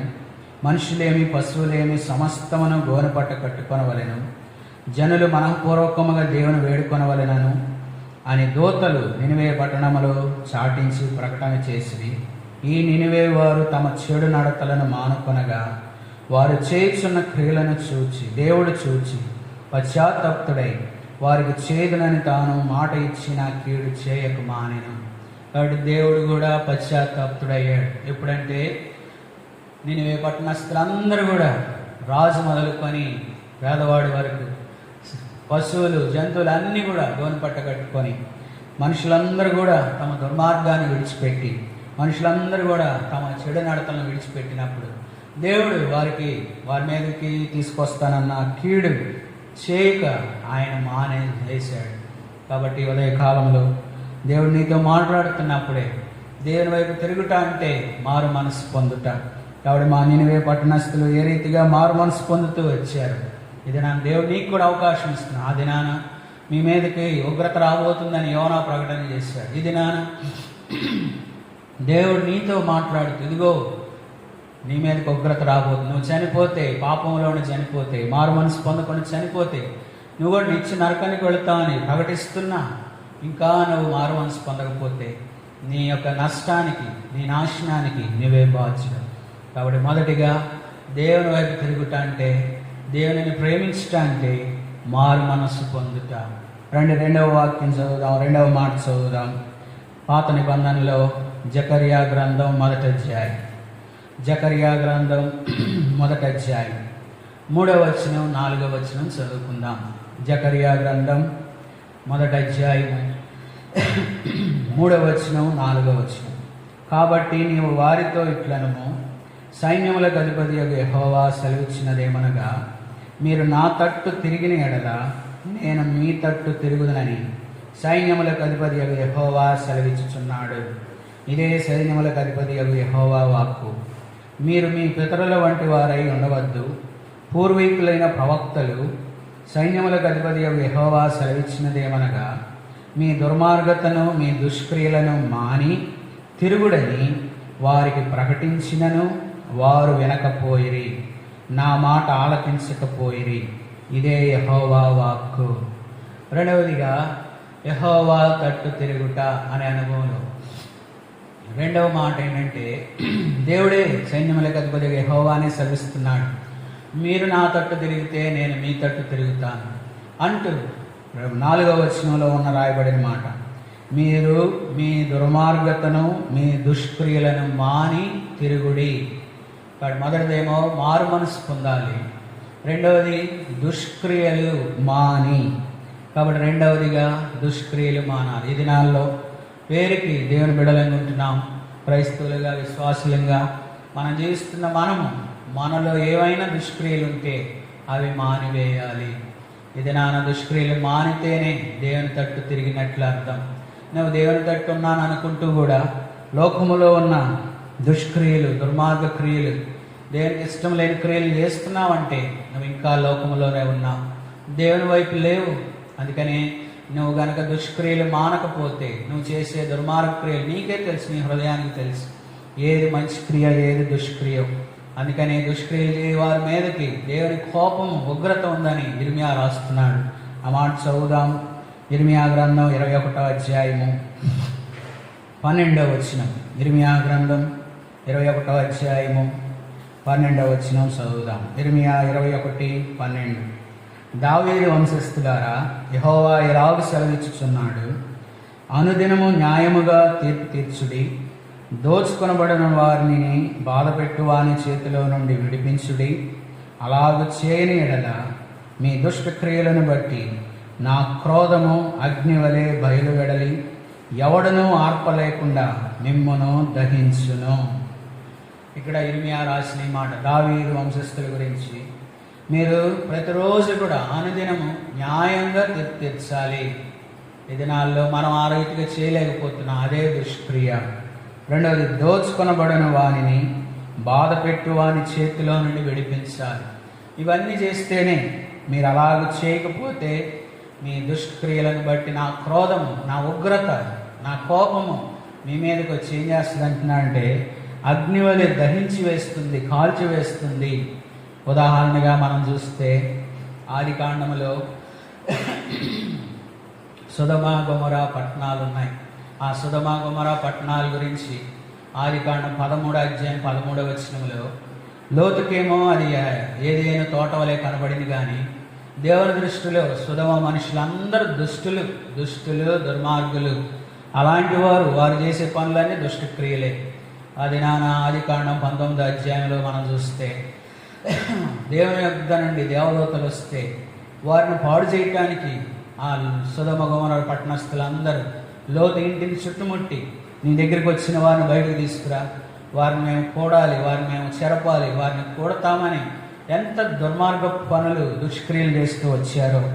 అయితే అలాంటి పరిస్థితిలో లోతు కుటుంబాన్ని ఆఖరికి ఎట్లా ఉందంటే పరిస్థితి, లోతుకి మనం ఇద్దరు కూతుళ్ళే మనం చూస్తాం, కానీ ఆదికాండం 19వ అధ్యాయంలో ఆ దేవదూతలు ఏం చెప్తారంటే నీ కుమారులు, నీ కూతుళ్ళు, నీ అల్లుళ్ళు అని చెప్తారు. అంటే లోతుకి కుమారులు కూడా ఉన్నారు, కానీ ఆ కుమారులే లోతు చెప్పిన మాట వినలేదు, దుష్క్రియలు మానలేదు.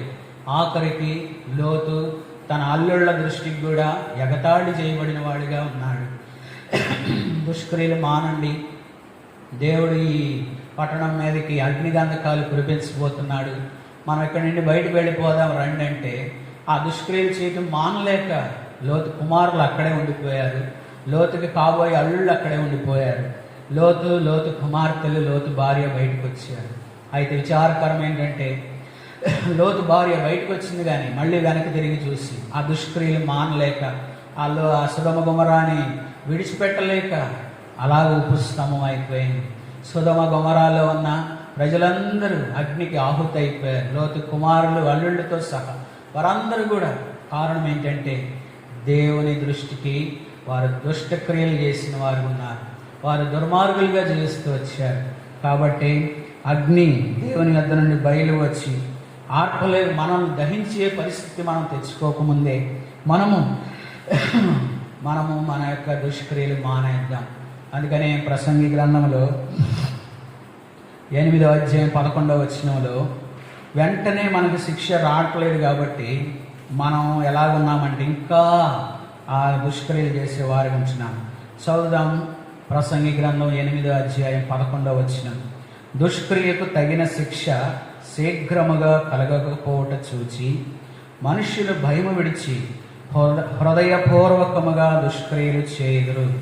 ఇది చాలామంది ఎట్లున్నారు, దుష్క్రియలు చేస్తూ ఏం కావట్లేదు, వారి మీదకి ఏ కోపం రావట్లేదు, వారికి ఏమీ జరగట్లేదు, బాగానే ఉన్నారు. అందుకనే ఇక్కడ సొలొమోను రాస్తున్న మాట, దుష్క్రియలకు తగిన శిక్ష శీఘ్రముగా తొందరగా రాకపోవడం చూసి మనుషులు హృదయాలు ఎట్లయిపోయినాయి అంటే భయం పోయింది, భయం విడిచిపెట్టి ఇంకా హృదయపూర్వకంగా దుష్క్రియలు చేస్తున్నారు. ఇది నువ్వు అలాగున్నావేమో, పేరుకి క్రైస్తవుడిగా దేవుడి మందిరానికి వచ్చి పెట్టుకుంటూ ఇంకా దుష్క్రియలు మానకుండా నాకేం కావట్లేదులే, నేను బాగానే ఉన్నానులే అనుకుంటూ ఉంటే నువ్వు గనక హఠాత్తుగా దేవుని ఏమే కోపం ఎగురకు వస్తే అది నన్ను సొదొమ మనుషులు ఎవరు తప్పించుకోలేకపోయారు.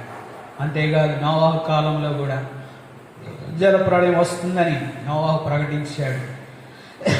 ఆత్మ సువార్త ప్రకటిస్తూ నోవాహు కాలంలో ప్రకటించిన దేవుని ఆత్మ వారి మధ్యకు వెళ్ళి సువార్త ప్రకటించింది. రండి ఓడలోనికి రండి అని అనేకులకి చెప్పిన ఎవ్వరు కూడా నోవాహు కుటుంబం తప్పితే ఎవ్వరు కూడా నాశనం నుంచి తప్పించుకోలేకపోయారు. కారణం ఏంటంటే వారు దుష్క్రియలు మానలేని పరిస్థితి. కాబట్టి ఈ దినాన మన జీవితంలో మనం దుష్క్రియలు మానేవారే ఉంటున్నామా, దుష్క్రియలు విడిచిపెట్టి మనం దేవుని వైపు ఉంటున్నామా? మనం కనుక నిర్గమాకాండంలో మనం చూస్తే నిర్గమాకాండం 32వ అధ్యాయంలో ఇశ్రాయేలు ప్రజలు మోషే కొండ మీద ఉన్నప్పుడు మోషే ఏమైపోయాడు అని ఇశ్రాయేల్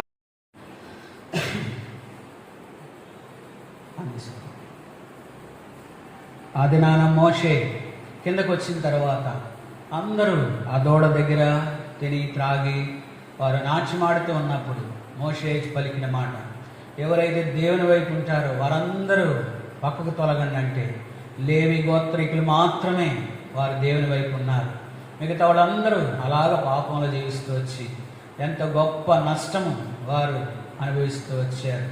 అంతేకాదు సంఖ్యాకాండం 26వ అధ్యాయంలో కోరాహు కుమారులు కూడా కోరాహు, దాతాను, అభిరాము వారు మోషేకి వ్యతిరేకంగా వారు పోగైనప్పుడు వారిని సమీపించవద్దు, వారిని ముట్టుకోవద్దు అన్నప్పుడు కోరాహు కుమారులు తన తండ్రిని చెడ్డవాడైనా కూడా ఆ చెడ్డ క్రియలు, దుష్టక్రియలు వారు చేయకుండా వారు దేవుని వైపు వచ్చేసారు. గుడారం, ప్రత్యక్ష గుడారం వైపు కోరాహు కుమారులు వచ్చటం బట్టి కోరాహు తండ్రి చనిపోయినా కూడా కోరాహు కుమారులు బైబిల్ గ్రంథంలో కీర్తనలో కొన్ని 11 కీర్తనలు రాసే భాగ్యం దేవుడు వారికి అనుగ్రహించాడు. కాబట్టి మనం ఎట్లాంటి స్థితిలో ఉన్నాం? దుష్క్రియలు చేసేవారికి ఉన్నామా? దుష్క్రియలు మాని దేవుని వైపు తిరిగే వారికి మనం ఉండాలని ప్రభువు కోరుతున్నాడు. కాబట్టి దేవుని వైపు ఉండేవారు మొదటిగా మారు మనసు పొందుతారు. రెండవది దేవుని వైపు ఉన్నవారు దుష్క్రియలు మానివేస్తారు. సొదొమ గొమొర్రా వారు మానలేకపోయారు, నోవాహు కాలంలో వారు మానలేకపోయారు. కోరాహు కుమారులు అలాగే ద్వితీయోపదేశకాండం లేవీలు వారు మిగతా ప్రజలతో కలవకుండా వారు దేవుని వైపు వచ్చిన వారు ఉంటున్నారు. రండి 3వది చూద్దాం. సామెతల గ్రంథం 1వ అధ్యాయం. దేవుని తట్టు తిరుగుట అనగా 3వ మాట చదువుదాం. 23వ వచనం. సామెతలు 1వ అధ్యాయము 23వ వచనం. నా గద్దింపు విని తిరుగుడి, గద్దింపు విని తిరుగుడి. ఇది నాన్న 3వదిగా దేవుని గద్దింపు. దేవుని గద్దింపు కొన్నిసార్లు దేవుడు మనల్ని చక్క చేయటానికి, మనల్ని తన మార్గంలో నడిపించడానికి కొన్నిసార్లు దేవుడు గద్దించేవాడు ఉంటాడు. అందుకని యోబు 5వ అధ్యాయం 17వ వచనంలో అక్కడ రాయబడి ఉంటుంది, యెహోవా గద్దించు మనుష్యుడు ధన్యుడు, కాబట్టి సర్వశక్తుని యొక్క శిక్షను తృణీకరించవద్దు. కొన్నిసార్లు దేవుడు మనం శిక్షిస్తాడు, కొన్నిసార్లు గద్దిస్తాడు. పరిస్థితుల్లో ఏదైనా అనారోగ్యమో, ఏదో ఒక నష్టమో, ఏదో ఒక మన కార్యం జరగకపోవటం, ఏదో ఒకటి చేయడం ద్వారా అది దేవుని గద్దింపు లేదా అది దేవుని శిక్ష అని మనం ఎరిగి అప్పటి వరకు దేవుని వైపు తిరగకుండా ఉంటే, మనం వేరే మార్గం వెళుతూ ఉంటే, దానిని బట్టి మనం తిరిగి మళ్ళీ దేవుని వైపు తిరిగేవారుగా మనం ఉండాలి. అందుకనే నా గద్దింపు విని తిరుగుడని దేవుడు పిలుస్తున్నాడు.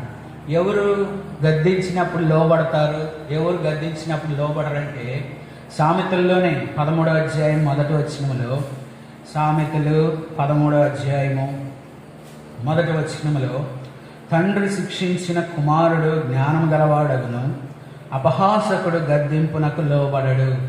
ఇది నాన్న అపహాసకులు అన్నిటికీ కామెంట్ చేస్తూ ఉంటారు, ప్రతిదానికి ఏదో ఒక మాట మాట్లాడేవారు అపహాసకులంట. దేవుడు గద్దిస్తే లోబడేవారు ఉండరు. అయితే ఎవరు లోబడతారంటే ప్రక్కనే 15వ అధ్యాయం 5వ వచనంలో, సామెతలు 15:5, మూఢుడు తన తండ్రి చేయు శిక్షను తిరస్కరించును, గద్దింపునకు లోబడివాడు బుద్ధిమంతుడగును. కాడి బుద్ధిమంతుడు దేవుడు గద్దిస్తే, ఏదైనా శిక్ష వేస్తే దానిని బట్టి వాడు బుద్ధిమంతుడు, దానికి లోబడతాడు. గద్దింపునకు లోబడేవాడే బుద్ధిమంతుడు, లోబడిన వాడు అపహాసకుడు. ఆ రీతిగా మనం ఎలా ఉన్నాం?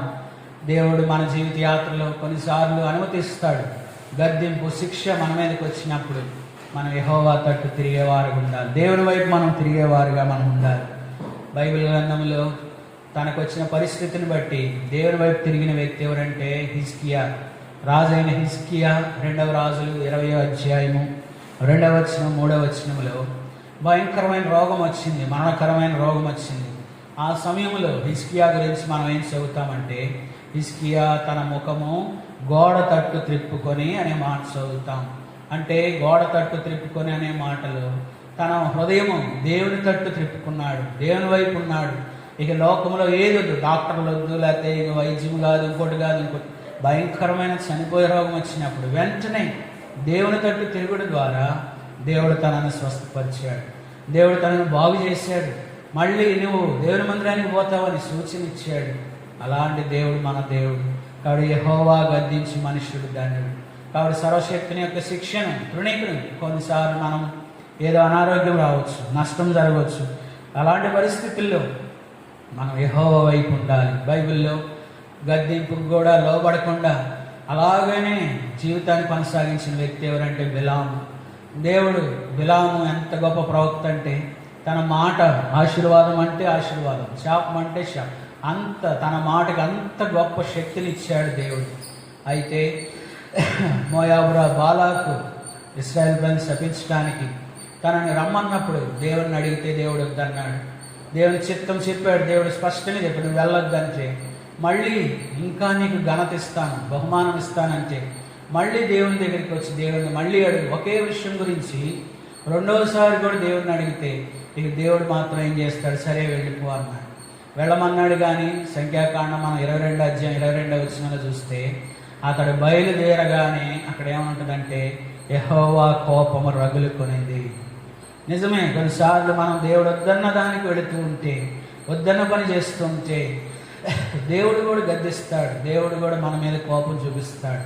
అయితే ఆ కోపము, ఆ శిక్ష, ఆ గద్దింపునకు లోబడి మళ్ళీ మనం దేవుని వైపు తిరిగితే, ఆఖరికి బిలాము ఏం చేశాడంటే గాడిద 3 సార్లు ప్రయాణం ఆపివేసినా కూడా గాడిదను కొట్టాడు, కానీ ప్రయాణాన్ని ఆపుకోలేదు. ఎప్పుడు ఈ గాడిద ఎట్లా చేయలేదు కదా, ఏదో నాకు సూచన చెప్తుంది, నేను వెళ్ళకూడదేమో, మళ్ళీ వెనక్కి వెళ్ళిపోదామని అనుకోకుండా ముందుకు వెళుతూ ఉంటే చివరికి తన కన్నులు తెరవబడినప్పుడు, ఎదురుగా ఖడ్గం పట్టుకొని దూత కనపడుతూ ఉన్నప్పుడు అప్పుడు దేవుడు అప్పుడు కూడా చెప్పాడు. మళ్ళీ అప్పుడు కూడా ఏమంటున్నాడంటే బిలాము, నీకు ఇష్టం లేకపోతే ఇప్పుడు వెళ్ళిపోతాలే వెనక్కి అంటున్నాడు, కానీ నేను వెళ్ళలేక వెనక్కి వెళతానని హృదయపూర్వకం చెప్పలేక దేవుని వైపు తిరగలేని వాడిగా ఉన్నాడు బిలాము. అందుకని నీతిమంతుల మరణం అంటే మరణం నాకు కలుగును గాక అనుకుంటే అలాంటి మరణం రాలేక పొందలేక ఖడ్గము చేత చంపించబడినాడు. కాబట్టి ఇది నాన్న దేవుని గద్దింపు విని దేవుని వైపు తిరుగుదాం. ఆ రీతిగా దేవుడు మనల్ని సిద్ధపరచాలి. రండి, చివరగా 4వది చివరిది యెహోవా తట్టు తిరిగే అనుభవంలో చివరి మాట చదువుదాం. అపోస్తుల కార్యములు 15వ అధ్యాయం. అపోస్తుల కార్యములు 15వ అధ్యాయం 19వ వచనం చదువుకుందాం. అపోస్తుల కార్యములు 15వ అధ్యాయము 19వ వచనం. కాబట్టి అన్ని జనులలో నుండి దేవుని వైపు తిరుగుచున్న వారిని మనము కష్టపెట్టక. చివరిగా దేవుని వైపు తిరుగుట అంటే అర్థం ఏంటంటే అన్యజనులు లేకపోతే అన్యుల సహవాసము, ఈ లోక సహవాసము. బైబిల్లో ఉంది ఈ లోక సాంగత్యము, దేవునితో వైరం. మనం ఎప్పుడైతే దేవుని వైపు ఉండాలని తీర్మానం చేసుకున్నామో వెంటనే లోకాన్ని విడిచిపెట్టాలి, అన్ని జనుల సహవాసం విడిచిపెట్టాలి, అన్యులతో సాంగత్యం విడిచిపెట్టాలి. కాబట్టి 4వదిగా మనం పరీక్షించుకుందాం. దేవుని వైపు ఉన్నామా? ఇంకా లోకస్తుల సహవాసం, అన్యుల సహవాసం, అన్ని జనుల సహవాసం. ఇశ్రాయేలు ప్రజల గురించి కీర్తనలో మాట ఉంది. చదువుదాం రండి. 106వ కీర్తన 35వ వచనం. కీర్తన 106 35వ వచనం. అన్యజనులతో సహవాసము చేసి వారి క్రియలు నేర్చుకొనిరి. ఇశ్రాయేలు ప్రజలు ఎట్లా అయిపోయారంటే అన్యజనులతో సహవాసం చేసి వారి క్రియలు నేర్చుకున్నారంట. ఇది మనం కూడా చాలా సందర్భాల్లో నిజమే, మనం ప్రతిరోజు ప్రతి గంట మనం దేవుని మందిరంలో ఉండలేము, దేవుని పిల్లలతో సహవాసం చేయలేము. తప్పదు, లోకంలో ఉంటున్నాం, మన చుట్టుప్రక్కల దేవుని ఎరగని వారు ఉంటారు. అయితే వారితో సహవాసం చేసినంత మాత్రాన వారి క్రియలు మనం చేయకూడదు, వారు చేసిన పద్ధతులు మనం చేయకూడదు, వారి ఆచారాలు మనం చేయకూడదు. మనం ప్రత్యేకించబడిన బిడలం. వారితో ఉన్నా కూడా, వారి సహవాసంలో ఉన్నా కూడా వారి పనులు, వారి క్రియలు, వారి యొక్క ప్రతి కార్యములు మనం వేరుగా ఉండాల్సిందే. అదే అయితే విచారకరం ఏంటంటే ఎజ్రా గ్రంథంలో దేవుని ప్రజలు ఎట్లా తయారయ్యారో రాయబడింది. 10వ అధ్యాయము 10వ వచనం. ఎజ్రా గ్రంథం 10వ అధ్యాయము 10వ వచనం. ఎజ్రా గ్రంథం 10వ అధ్యాయం 10వ వచనం. అప్పుడు యాజకుడైన ఎజ్రా లేచి వారితో ఇట్లనెను, మీరు ఆజ్ఞను మీరి అన్య స్త్రీలను పెండ్లి చేసుకొని ఇశ్రాయేలీల అపరాధమును ఎక్కువ చేసి తిరిగి. ఇక్కడ ఎజ్రా పలికిన మాట. అన్యుల సహవాసములో ఇశ్రాయేల్ ప్రజలు, అధికారులు, పెద్దలు వారే ఎక్కువగా ఏం చేశారంటే అన్య స్త్రీలను పెళ్లి చేసుకున్నారు. ఈ దినాల్లో దేవుని బిడ్డలు, క్రైస్తవులు, విశ్వాసులు, మందిరానికి పోయేవాళ్ళతో సహా చాలామంది వివాహం దగ్గరికి వచ్చేటప్పటికి వేరే ఏదో ఆశిస్తున్నారు, ఏదో చూస్తున్నారు. చివరికి దేవుని బిడ్డలను వివాహం చేసుకోకుండా అన్యులతో సహవాసం చేసి నిజ సంఘ దర్శనంలోని వారిని విడిచిపెట్టి అన్యులతో సహవాసం పెళ్లి చేసుకునడం ద్వారా ఎంతో తీవ్రమైన నష్టం. వారు అన్యులను పెళ్లి చేసుకునడం ద్వారా ఇక్కడ ఏం రాయబడిందంటే వారు చేసుకుంటే ఇశ్రాయేల్ మీదకి ఏమొచ్చిందంటే అపరాధం ఎక్కువైపోయింది. ఇది మనం చేసే పని దేవుని మందిరంలో ఇతరుల మీద కూడా ఆ ప్రభావం కనపడేది ఉంటుంది. కాబట్టి అన్య స్త్రీలను లేక అన్య పురుషులను, అన్ని జనులను, వారితో సహవాసం మనకెంతో తీరని నష్టం. కాబట్టి ఇది ఇక పెళ్ళిళ్ళు చేసేసుకున్నాక మనం చేసేది ఏం లేదు. కానీ ఒకవేళ ఇంకా చేసుకోకుండా ఉంటే ఏమాత్రం అన్యులతో సహవాసం వద్దు, అన్యులతో వివాహాలు వద్దు, అన్యుల సహవాసమే మనకొద్దు. అలాగా అన్యులతో లేకపోతే అన్ని జనులతో, లోకముతో సహవాసం చేస్తే దేమా మనం ఎరుగుదాం. దేమా ఇహలోకమును స్నేహించి ఇహలోకమును సహవాసం చేసి పౌలుని విడిచిపెట్టి లోకంలో కలిసిపోయాడు. ఇది అలాంటి పరిస్థితి మనకు వద్దు. తిరుగుదాం, మళ్ళీ అన్యులతో సహవాసం విడిచిపెట్టి మళ్ళీ దేవుని వైపు తిరుగుదాం. అలాగా తిరిగిన ఉదాహరణ, మంచి ఉదాహరణ ఎవరంటే తప్పిపోయిన కుమారుడు. యోహాను సువార్త 15వ అధ్యాయంలో 17-18 వచనాల్లో అప్పటి వరకు తప్పిపోయాడు, దుర్వ్యాపారం చేశాడు, వేశ్యలతో తిరిగాడని రాయబడింది బైబిల్లో. అయితే అలాంటి సహవాసాన్ని విడిచిపెట్టి బుద్ధి వచ్చినప్పుడు తండ్రి వద్దకు వచ్చాడు. అంటే దేవుని వైపు తిరిగిన అనుభవంలోనికి వచ్చినప్పుడు తను ఎంతగానో తన వస్త్రాలు తీసేసి ప్రశస్త వస్త్రాలు ఇచ్చాడు, వేలికి ఉంగరం పెట్టాడు, కాళ్ళకి జోళ్ళేసి గొప్ప విందు ఆ దినాన్ని జరుగుతూ వచ్చింది. ఈ దినాన మనం తప్పిపోయిన కుమారుడు వలె ఉండుంటే, ఇంకా లోకముతో అన్యులతో సహవాసంలో ఉండుంటే అది మాని దేవుని వైపు మనం తిరుగుదాం. అందుకనే పేతురు రాసిన మాట చదువుకుందాం. 1 పేతురు 4వ అధ్యాయం 3వ వచనంలో, 1 పేతురు 4వ అధ్యాయము 3వ వచనం, మనము పోకిరి చేష్టలు, దురాశలు, మద్యపానము, అల్లరితో కూడిన ఆటపాటలు, త్రాగుబోతుల విందులు, చేయదగని విగ్రహ పూజలు మొదలైన వాటి యందు నడుచుకొనుచు అన్యజనుల ఇష్టం నెరవేర్చుచుండుటకు గతించిన కాలమే చాలును. నిజమే, గతించిన కాలంలో ఇవన్నీ చేస్తూ వచ్చాం. అయితే ఇప్పుడు దేవుని ఎరిగాం, ఇక మళ్ళీ అన్యజనుల ఇష్టాన్ని నా తప్పదు, లేకపోతే వారితో వెళ్ళాలి, అవన్నీ మనం సమర్థించుకునే మాటలే. కానీ మనం అన్ని జనులతో సహవాసం చేసి వారితో వారి ఇష్టాన్ని మనం నెరవేరిస్తే మనం దేవుడిని ప్రేమించినట్లు కాదు, మనం దేవుని వైపు ఉన్నట్లు కాదు. కాబట్టి ఈ 4 విషయాలు. మొట్టమొదటిగా మారు మనసు పొందాలి. మారు మనసు పొందితేనే మనం దేవుని వైపు ఉన్నట్లు. రెండవది, దుష్క్రియలు మానవేయాలి, అప్పుడే మనం దేవుని వైపు ఉన్నట్లు. మూడవది, దేవుని గద్దింపు విని దేవుని వైపు. కొన్నిసార్లు దేవుడు గద్దిస్తాడు, అది అనారోగ్యం కావచ్చు, నష్టం కావచ్చు, మన కార్యాలు జరగకపోవచ్చు. బిలాము వలె దేవుడు మనం వెళ్ళే మార్గం ఆపటానికి అనేక ప్రయత్నాలు చేస్తున్నప్పుడు మన గద్దింపు వినేవారు ఉండాలి. చివరిగా 4వది, అన్యజనుల సహవాసం. ఇప్పుడు దాకా గడిచిపోయిన కాలం చాలు, అన్యులతో సహవాసం చేసి వారితో చేసిన పనులన్నీ చాలు, ఇక నుంచి అలాగే చేయదు. అవి చేయకుండా ఉండడం ద్వారా మనం యెహోవా వైపు ఉంటాం. అందుకనే పౌలు చెప్పిన మాట, అయ్యలారా మీరు ఎందుకు ఇట్లా చేస్తున్నారు, చేయొద్దు, మీరు వ్యర్థమైన వాటిని విడిచిపెట్టండి, జీవము గల దేవుడు ఆకాశం భూమి సముద్రాన్ని సృజించిన ఆ జీవం గల దేవుని వైపు తిరగండి, ఆ జీవం గల దేవుని తట్టు తిరగమని హెచ్చరిక చేసినట్లు లుస్త్రలో ఉన్న ప్రజలను ఇది మనల్ని కూడా దేవుడు మాట్లాడుతూ హెచ్చరిక చేస్తున్నాడు. దేవుడు తనను ప్రేమించేవారు తన వైపు ఉండాలని కోరుతున్నాడు, తన తట్టే ఉండాలని కోరుతున్నాడు, కానీ లోకము తట్టు వ్యర్థమైన వాటి తట్టు ఉండాలని కోరుకోవట్లేదు. కాబట్టి ఆ రీతిగా మనం తీర్మానం చేసుకొని ఈ 4 విషయాల్లో ఎక్కడైనా మనం ఇంకా ఉండుంటే అవి తీర్మానం చేసుకొని దేవుని వైపు తిరిగినట్లు ప్రభు మనకు సహాయపడును గాక. ఆ రీతిగా ప్రభు మనల్ని నడిపించును గాక. ప్రార్థన చేసుకుందాం. ప్రేమ కలిగిన మా పరలోకపు తండ్రి, పరిశుద్ధమైన దేవా, నమ్మకమైన రాజ్యం, మీకు వందనాలు స్తోత్రాలు చెల్లించుకుంటున్నాం. ఈ 2021వ సంవత్సరం జూన్ నెల 27వ దినం దేవ ఆరాధన పరిచర్యలో మీరు మాకు సహాయపడినందుకు వందనాలు. పాటల ద్వారా నేను మహింపరచడానికి ఇచ్చిన అవకాశానికే స్తోత్రాలు. ఆరాధన వర్తమానంలో సహాయపడినారు దేవా, మమ్మల్ని మేము పరీక్షించుకోవడానికి మాకు ఇచ్చిన బల హెచ్చరికలను బట్టి స్తోత్రాలు. దేవా, మేము మిమ్మల్ని ప్రేమించేవారుగా ఉంటే నీ తట్టు ఉంటామని, నీ వైపే ఉంటామని, నీ వైపు ఎలాగుండాలో ఎందుకు ఉండాలో 4 విషయాలు మా ముందుకు తీసుకొని వచ్చారు. దేవా, నీ వైపు ఉండటం అంటే మారు మనసు పొంది ఉండాలని, దుష్క్రియలు మానివేయాలని, మీరు గద్దించినప్పుడు గద్దింపునకు లోబడాలని దేవా మీరు మాట్లాడుతూ వచ్చారు. ఆ రీతిగా మేము కూడా మా జీవితాల్లో దేవా మీకు మీ తట్టు ఉండటానికి మీరే మమ్మల్ని సిద్ధపరచండి.